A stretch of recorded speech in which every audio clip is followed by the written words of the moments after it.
ஜூலை மாதம் 9ஆம் நாள் வியாழக்கிழமை. பொதுக்காலம் வாரம் 14. வாழ்வின் வார்த்தைகள். இறை வார்த்தை உங்கள் வாழ்க்கை வழிகாட்டி. முதல் வாசகம். என் உள்ளம் கோபத்தை வெறுத்து ஒதுக்குகின்றது. இறைவாக்கினர் ஓசேயா நூலிலிருந்து வாசகம். அதிகாரம் 11. இறை வார்த்தைகள் 1 முதல் 4 வரை மற்றும் 8 முதல் 9 வரை. ஆண்டவர் கூறியது: இஸ்ரேல் குழந்தையாயிருந்தபோது அவன் மேல் அன்பு கூர்ந்தேன். எகிப்திலிருந்து என் மகனை அழைத்து வந்தேன். எவ்வளவுக்கு நான் அவர்களை வருந்தி அழைத்தேனோ அவ்வளவுக்கு என்னை விட்டு பிடிவாதமாய் விலகி போனார்கள். பாகால்களுக்கு பலியிட்டார்கள், சிலைகளுக்கு தூபம் காட்டினார்கள். ஆனால் எப்ராயிமுக்கு நடைபயிற்றுவித்தது நானே, அவர்களை கையில் ஏந்தியதும் நானே. ஆயினும் அவர்களை குணமாக்கியது நானே என்பதை அவர்கள் உணராமல் போனார்கள்.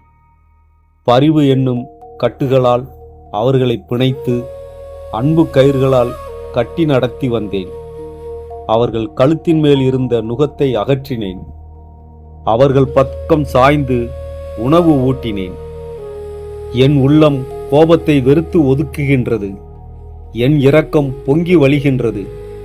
என் சீற்றத்தின் கனலை கொட்டமாட்டேன். எப்ராயிமை அழிக்க திரும்பி வரமாட்டேன். நான் இறைவன், வெறும் மனிதனல்ல. நானே உங்கள் நடுவில் இருக்கும் தூயவர். ஆதலால் நான் நகருக்கு எதிராக வரமாட்டேன். ஆண்டவரின் அருள்வாக்கு. இறைவனுக்கு நன்றி. பதிலுரை பாடல். திருப்பாடல் 80. பல்லவி. கடவுளே, எம்மை மீட்குமாறு உம் முக ஒளியை காட்டியருளும். இஸ்ரேலின் ஆயரே, செவிசாயும். கெருபுகளின் மீது வீற்றிருப்பவரே, ஒளிர்ந்திடும். உமது ஆற்றலை கிளர்ந்தெழச் செய்து எம்மை மீட்க வாரும். பல்லவி. கடவுளே, எம்மை மீட்குமாறு உம் முக ஒளியை காட்டியருளும்.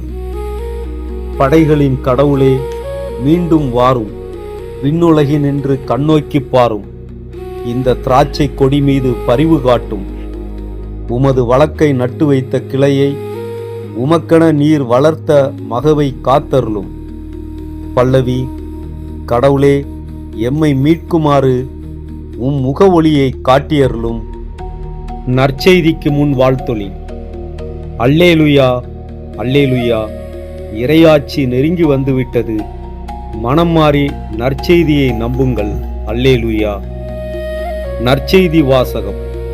கொடையாக பெற்றீர்கள், கொடையாகவே வழங்குங்கள். மத்தேயு எழுதிய தூய நற்செய்தியிலிருந்து வாசகம். அதிகாரம் 10. இறை வார்த்தைகள் 7 முதல் 15 வரை. அக்காலத்தில் இயேசு தம் சீடர்களை நோக்கி கூறியது: நீங்கள் சென்று விண்ணரசு நெருங்கி வந்துவிட்டது என பறைசாற்றுங்கள். நலம் குன்றியவர்களை குணமாக்குங்கள். இறந்தோரை உயிர் பெற்றலச் செய்யுங்கள். தொழுநோயாளரை நலமாக்குங்கள். பேய்களை ஓட்டுங்கள். கொடையாக பெற்றீர்கள், கொடையாகவே வழங்குங்கள். பொன், வெள்ளி, செப்புக்காசு எதையும் உங்கள் இடைக்கச்சைகளில் வைத்து கொள்ள வேண்டாம். பயணத்திற்காக பையோ, 2 அங்கிகளோ, மிதியடிகளோ, கைத்தடியோ எடுத்துக்கொண்டு போக வேண்டாம். ஏனெனில் வேலையாள் தம் உணவுக்கு உரிமை உடையவரே. நீங்கள் எந்த நகருக்கோ ஊருக்கோ சென்றாலும் அங்கே உங்களை ஏற்க தகுதியுடையவர் யாரென கேட்டறியுங்கள்.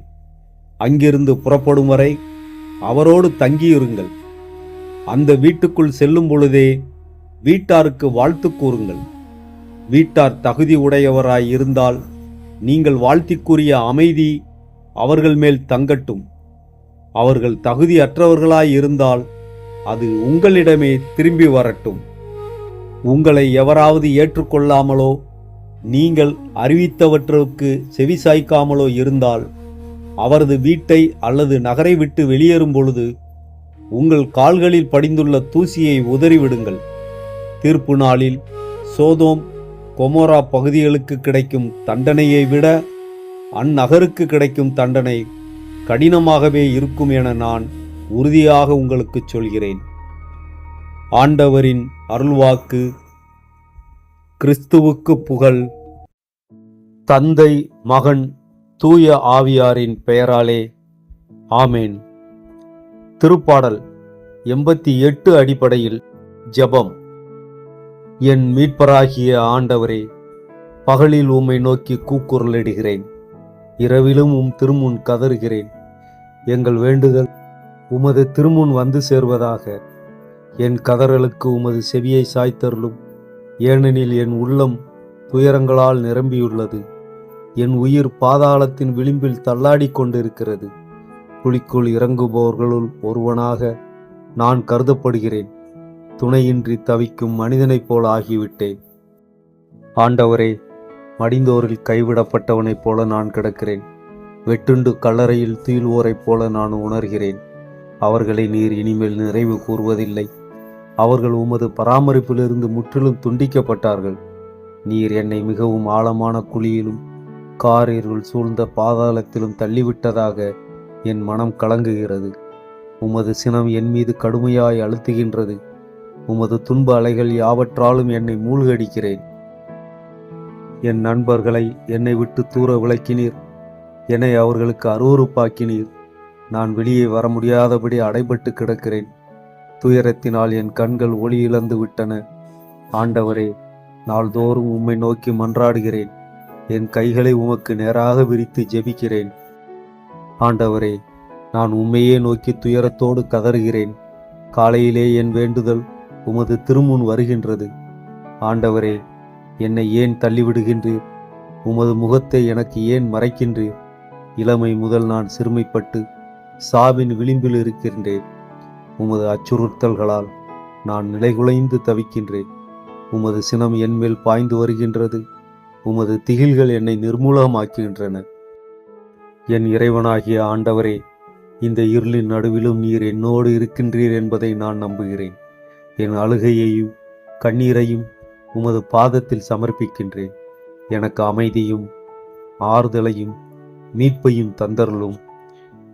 ஆமேன். திருச்சிலுவை அடையாளத்தினாலே தீயோனிடமிருந்து எங்களை விடுவித்தருளும் எங்கள் இறைவா. தந்தை, மகன், தூய ஆவியார் பெயராலே ஆமேன்.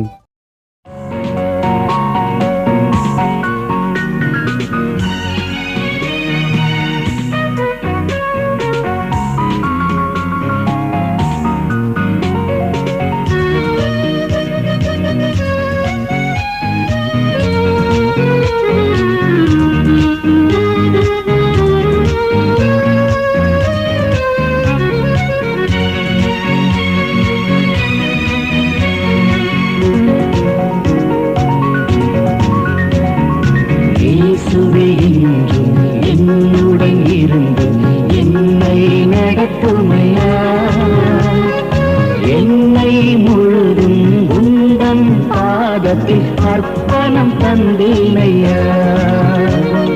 இயேசுவே, என்றும் என்னுடன் இருந்து என்னை நடத்துமையா.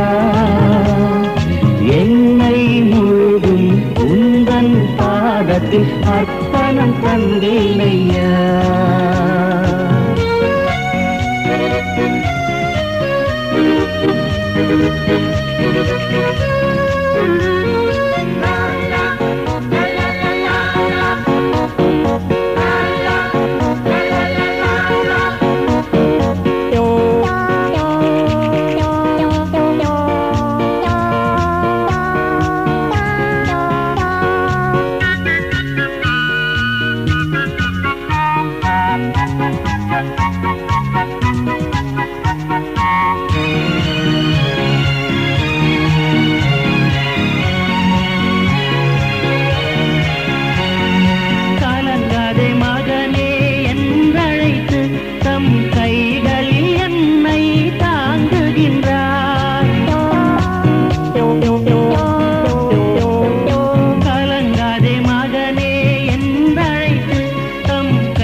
நடத்துமையா என்னை முழுதும் உந்தன் பாதத்தில் அர்ப்பணம் தந்தீனையா